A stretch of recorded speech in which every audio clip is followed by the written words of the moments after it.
Assalamualaikum warahmatullahi wabarakatuh. Jumpa lagi bersama Miss Indah di YouTube channel MIT Nurul Iman 2. Hari ini kita akan mempelajari tema yang baru ya teman-teman, yaitu tema 7, kebersamaan. Kemudian subtema 1, kebersamaan di rumah. Hari ini teman-teman akan belajar bersama Miss Indah dengan muatan PPKN dan bahasa Indonesia. Seperti biasa, sebelum belajar ada baiknya kita membaca basmalah.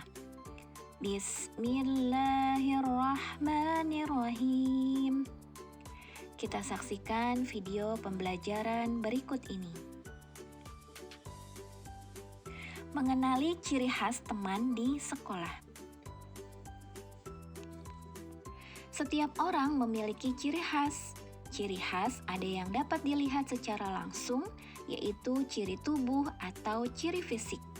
Misalnya bentuk rambut, warna kulit, tinggi badan, dan bobot tubuh. Ada juga ciri khas yang tidak terlihat secara langsung, yaitu sifat. Misalnya rajin, jujur, dan rendah hati. Ciri tubuh kita dan teman-teman beragam. Meskipun berbeda, kita tetap dapat berteman dengan rukun karena kita semua makhluk ciptaan Allah. Kita dapat menggunakan perbedaan kita untuk kebaikan, misalnya untuk membantu teman. Inilah yang membuat indahnya keberagaman.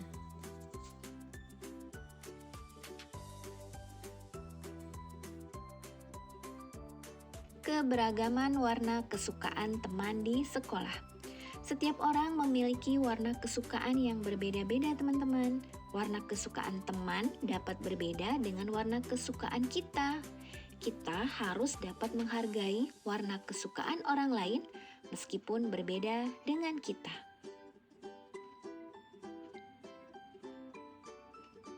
Keberagaman agama di sekolah.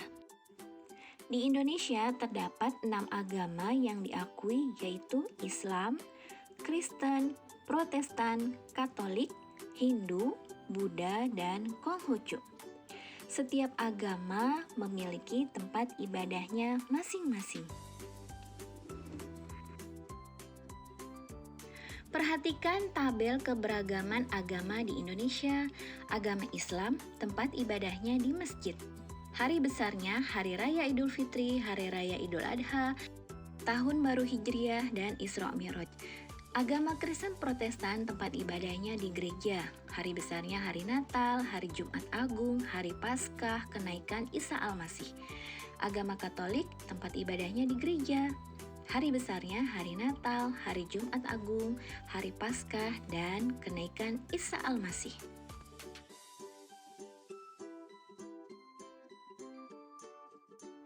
Agama Hindu tempat ibadahnya di pura. Hari besarnya Hari Nyepi, Hari Saraswati, dan Hari Pegarwesi. Agama Buddha tempat ibadahnya di wihara. Hari besarnya Hari Waisak, Hari Asada, dan Hari Katina. Agama Konghucu tempat ibadahnya di kelenteng. Hari besarnya Tahun Baru Imlek dan Cap Gome.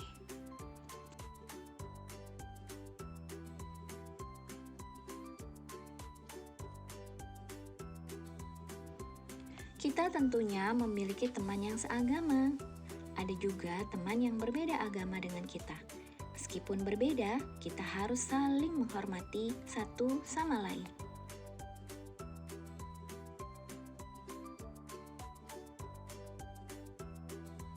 Keberagaman kegiatan keagamaan bersama keluarga. Perhatikan kegiatan keagamaan berikut ya. Yang pertama, mengaji bersama keluarga di rumah. Yang kedua, beribadah bersama keluarga di gereja. Berikutnya, gambar ketiga, beribadah bersama keluarga di gereja. Gambar keempat, beribadah bersama keluarga di pura. Selanjutnya, gambar kelima, beribadah bersama keluarga di wihara, dan yang terakhir, beribadah bersama keluarga di kelenteng. Semua adalah keberagaman kegiatan keagamaan bersama keluarga.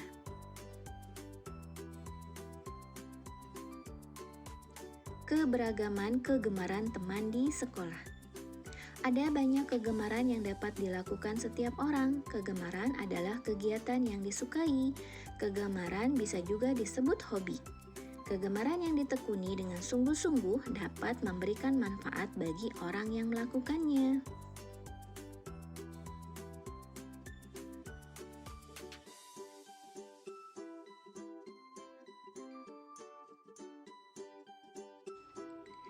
Kegemaran kita dengan teman-teman bisa berbeda. Meskipun berbeda kegemaran, kita tetap berteman. Kita juga tetap bisa melakukan kegemaran bersama. Kita tidak boleh mengejek kegemaran teman. Kita harus menghargai perbedaan kegemaran. Berikutnya kita akan mempelajari muatan bahasa Indonesia tentang pengertian fabel. Ada yang tahu fabel apa? Fabel adalah cerita pendek yang menceritakan tentang hewan.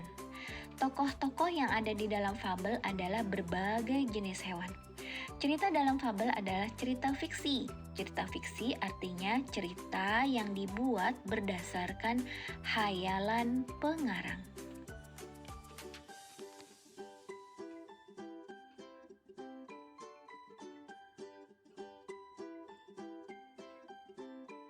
Simaklah teks fabel berikut. Oto si unta terkulai lemas di tengah padang gurun. Padang gurun yang kering dan panas membuatnya kehausan. Terbanglah Rara si burung dara di atas Oto. Oto, ayo ikut aku. Aku tahu di mana tempat banyak air, ajak Rara. Terima kasih Rara, aku haus sekali. Sesampainya di sumber air, Oto menyimpan banyak air di tubuhnya. Sejak saat itu, Oto dapat bertahan selama beberapa hari tanpa minum.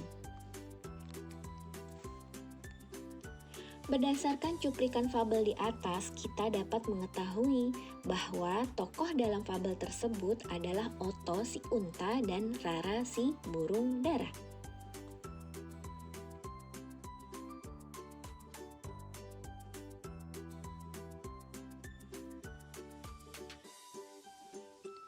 Ciri-ciri fabel. Fabel disebut juga dongeng tentang hewan. Berikut adalah ciri-ciri fabel. Pertama, menggunakan hewan sebagai tokoh cerita. Kedua, tokoh hewan memiliki karakter dan sifat seperti manusia. Tiga, memiliki alur cerita. Dan yang keempat, memiliki pesan-pesan kebaikan di dalam ceritanya. Peristiwa penting dalam fabel. Fabel merupakan cerita yang tokohnya diperankan oleh hewan. Hewan yang diceritakan di dalam fabel umumnya memiliki sifat seperti manusia. Di dalam fabel terdapat peristiwa-peristiwa penting. Unsur intrinsik fabel. Unsur intrinsik adalah unsur yang membangun karya sastra. Unsur intrinsik fabel adalah sebagai berikut. Yang pertama, nama tokoh atau jenis hewan yang terdapat dalam fabel. Kedua, sifat setiap tokoh. Ketiga, peristiwa penting yang terjadi dalam fabel. Keempat, pesan atau nasihat yang ingin disampaikan oleh fabel kepada pembaca.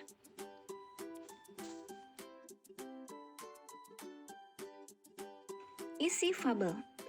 Fabel merupakan cerita fiksi atau hayalan. Namun, fabel berbeda dengan cerita fiksi lainnya. Tokoh fabel adalah hewan. Oleh karena itu, fabel disebut juga sebagai dongeng hewan.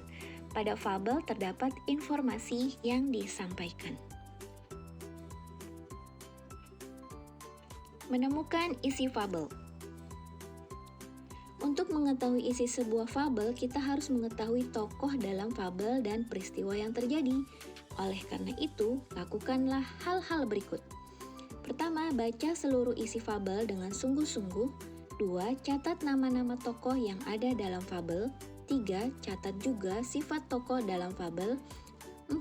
Perhatikan peristiwa yang terjadi atau dialami oleh tokoh.